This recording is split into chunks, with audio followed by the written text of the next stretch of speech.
हरे कृष्ण। ज़रा सोचिए, ऐसा कौन सा महीना है जिसे स्वयं भगवान श्री विष्णु ने अपना नाम दिया है? ऐसा कौन सा काल है जिसमें किया गया एक छोटा सा पुण्य कर्म, आध्यात्मिक कर्म अनंत काल तक आपके साथ चलता है? और ऐसी कौन सी एकादशी है जो हर वर्ष नहीं अपितु लगभग 3 वर्ष बाद आती है? जी हाँ, ये मास है पुरुषोत्तम मास, जो कि 3 वर्ष बाद आता है। और इस समय हम बात कर रहे हैं पुरुषोत्तम मास यानी कि अधिक मास के कृष्ण पक्ष में आने वाली परमा एकादशी की। और ये एकादशी बस कुछ ही दिनों में आने वाली है। हमारे शास्त्रों में वर्णन आता है कि अधिक मास सबसे अधिक पुण्य प्रदान करने वाला मास बताया गया है।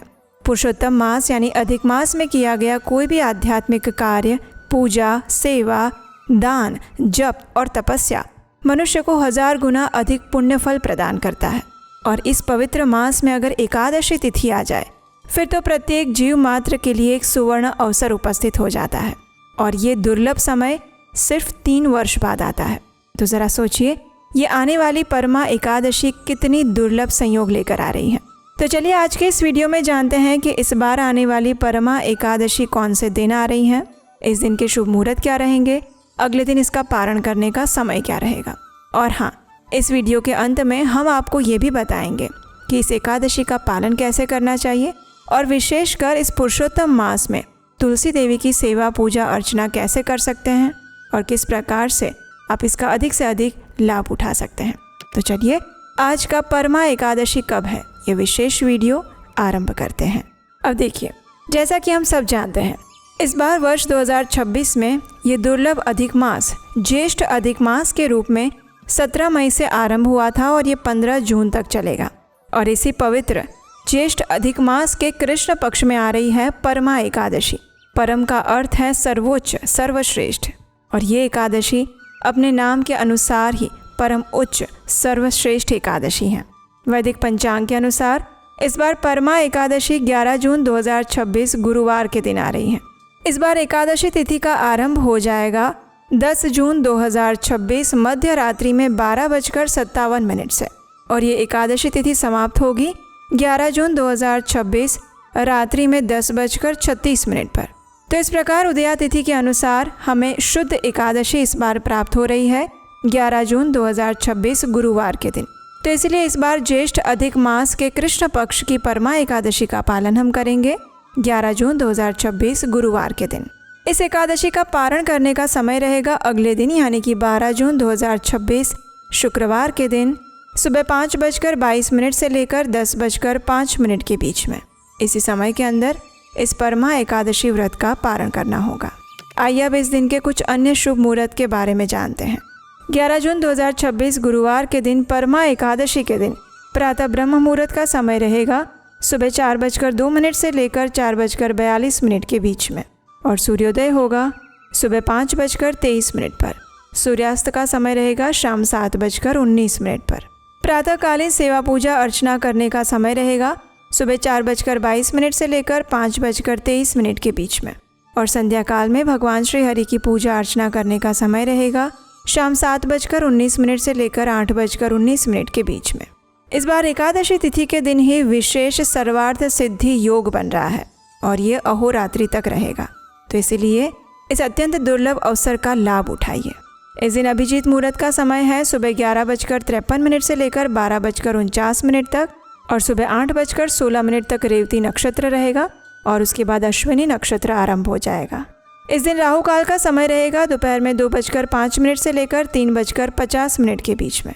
तो ये थी आने वाली परमा एकादशी के शुभ मुहूर्त, दिन, वार और समय की संपूर्ण जानकारी। इस बार एकादशी तिथि के अगले दिन ही अधिक मास का प्रदोष व्रत भी आ रहा है और इस बार का प्रदोष व्रत है शुक्र प्रदोष व्रत, जो कि ज्येष्ठ मास के कृष्ण पक्ष की त्रयोदशी के दिन मनाया जाएगा। इस प्रदोष व्रत के लिए ज्येष्ठ मास के कृष्ण पक्ष की त्रयोदशी तिथि का आरंभ हो जाएगा 12 जून 2026 को शाम 7:36 पर और ये तिथि समाप्त होगी अगले दिन यानी 13 जून 2026 शाम 4:07 पर।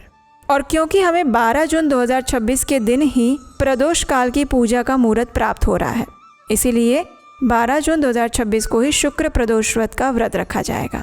और इस दिन प्रदोष की पूजा का समय रहेगा शाम को 7:36 से लेकर 9:20 के बीच में। तो कई भक्त जो एकादशी व्रत का पालन भी कर रहे हैं और प्रदोष व्रत भी रखने वाले हैं, उन्हें ध्यानपूर्वक एकादशी व्रत का निर्धारित समय के अंदर पारण करना चाहिए। और ये पारण करते हुए आप भगवान विष्णु और भगवान शिव से प्रार्थना करके भगवान विष्णु को अर्पित चावल का एक दाना लेकर भी पारण कर सकते हैं और उसके बाद अपने इस प्रदोष व्रत को यथावत चालू रख सकते हैं। इस प्रकार आप एकादशी व्रत और प्रदोष व्रत दोनों का पालन कर सकते हैं।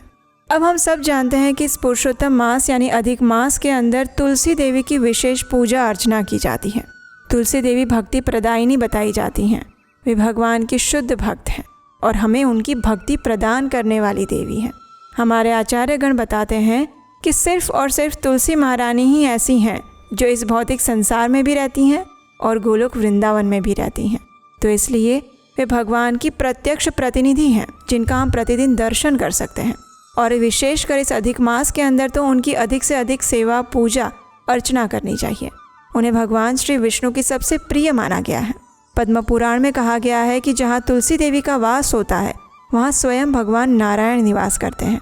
और जब पुरुषोत्तम मास यानी कि भगवान के इस प्रिय मास के अंदर तुलसी देवी की सेवा की जाए तो उससे भक्ति 2 गुनी नहीं अनंत गुना अधिक बढ़ जाती है। और इसीलिए शास्त्रों में पुरुषोत्तम मास के अंदर प्रतिदिन तुलसी पूजन करने का विशेष विधान बताया गया है।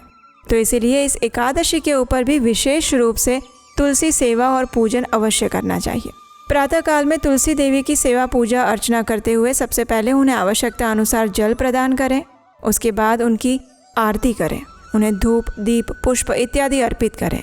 तुलसी देवी का प्रणाम मंत्र बोलकर उन्हें प्रणाम करें और फिर उनकी कम से कम 3 या 4 बार प्रदक्षिणा करें।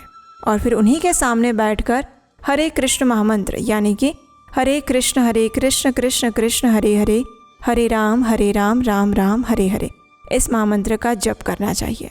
पुरुषोत्तम मास के अंदर तुलसी देवी के सामने बैठकर किया गया जप आपकी आध्यात्मिक साधना को और भक्ति को और ज़्यादा दृढ़ीभूत करता है। हो सकता है आपने कुछ YouTube चैनल्स के अंदर में या फिर आसपास से कहीं सुना हो कि एकादशी के दिन तुलसी में जल नहीं डाल सकते, तुलसी पत्ते नहीं तोड़ सकते। तो देखिए, सारे फैलाए गए भ्रम हैं। ऐसा कोई नियम हमारे शास्त्रों में नहीं है। इस समय गर्मी का समय चल रहा है, भीषण गर्मी पड़ रही है और कई स्थानों पर धूप अत्यंत तेज़ होती है। ऐसे में अब बिना जल दिए तुलसी महारानी को सुखा नहीं सकते। इसलिए चाहे एकादशी हो, द्वादशी हो या रविवार हो या शनिवार हो, सभी दिन आप तुलसी में जल डाल सकते हैं। ऐसे मिथ्या लोगों की बातों में ना आए और शास्त्रों के प्रमाणों पर विश्वास रखें। तो इसीलिए एकादशी के दिन भी आप तुलसी में जल डाल सकते हैं, जितनी भी उनको आवश्यकता हो। संध्या काल में तुलसी जी के पास घी का दीपक प्रज्वलित करना अत्यंत शुभ माना गया है। जैसे पुरुषोत्तम मास में संध्या काल में प्रतिदिन दीपदान किया जाता है, उसी प्रकार तुलसी देवी के सामने भी घी का दीपक अर्पण करना होता है। और विशेषकर इस मास के अंदर तुलसी देवी के साथ अगर शालिग्राम जी की भी संयुक्त पूजा की जाए तो भगवान विष्णु अत्यंत प्रसन्न होते हैं। ऐसा करने से पारिवारिक जीवन में सुख शांति और मधुरता आती है, हर प्रकार के कष्ट दूर होते हैं और समस्त पापों का नाश होता है। तो विशेषकर इस परमा एकादशी के दिन तुलसी देवी की पूजा अर्चना और सेवा अवश्य करें। भगवान को तुलसी पत्र अर्पित कर सकते हैं प्रेम के साथ, पूर्ण श्रद्धा और भक्ति के साथ। अब देखिए, ये परमा एकादशी विशेष है, यानी कि अधिक मास की अंतिम एकादशी है ये। इसलिए इस एकादशी का पालन आदर्श रूप से पूर्ण नियमों का पालन करते हुए करना चाहिए। और आदर्श रूप से अगर देखा जाए तो एकादशी व्रत का आरंभ दशमी तिथि से ही हो जाता है, यानी कि एकादशी का व्रत 3 दिन तक मनाया जाता है, दशमी, एकादशी और द्वादशी। दशमी के दिन सात्विक आहार लेना चाहिए, अपनी इंद्रियों पर संयम रखते हुए ब्रह्मचर्य व्रत का पालन करते हुए रात्रि में जल्दी विश्राम करना चाहिए, भूमि पर शयन करना चाहिए, अपने मन, वाणी, जीवा इन सब पर नियंत्रण रखते हुए परम भगवान श्री हरि का स्मरण करते हुए शयन करना चाहिए। और फिर अगले दिन प्रातः काल में ब्रह्म मुहूर्त में उठकर पवित्र नदियों में स्नान करना चाहिए। अगर ये संभव ना हो तो अपने स्नान के जल में गंगा जल मिलाकर स्नान करना चाहिए, लेकिन इस दिन प्रातःकालीन स्नान अत्यंत महत्वपूर्ण बताया जाता है। और फिर एकादशी वाले दिन संपूर्ण एकादशी के नियमों का पालन करना चाहिए। अधिक से अधिक हरे कृष्ण महामंत्र यानी कि हरे कृष्ण कृष्ण कृष्ण हरे हरे, हरे राम राम राम हरे हरे, इस महामंत्र का जप करना चाहिए। तुलसी देवी की सेवा पूजा करनी चाहिए, भगवान की कथाओं का अधिक से अधिक श्रवण करना चाहिए। उनकी कथाओं को सुनना चाहिए और पढ़ना चाहिए। उपवास का पालन करना चाहिए।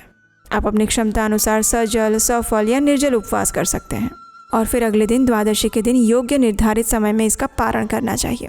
और पारण के भी कुछ विशेष नियम होते हैं। इस प्रकार से इस परमा एकादशी का पालन करना चाहिए।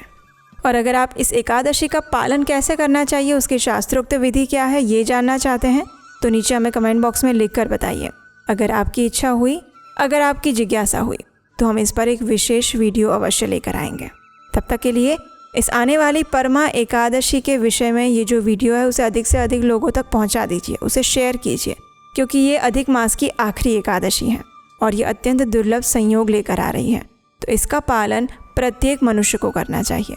स्वयं की जितनी क्षमता और सामर्थ्य है उस अनुसार भी करना चाहिए। और अगर आप पहली बार इस चैनल पर आए हैं तो आपके अपने चैनल उपदेशाष्टकम को सब्सक्राइब करके ज़रूर रख लीजिएगा, क्योंकि यहीं पर आपको मिलेगी शास्त्रों, वेदों और पुराणों से ली गई प्रमाणभूत जानकारी बिना किसी मिलावट के। और हम आपसे मिलेंगे इसी परमा एकादशी की और महत्वपूर्ण जानकारी और पौराणिक कथाओं के साथ बहुत जल्द आपके अपने चैनल उपदेशाष्टकम पर। हरे कृष्ण।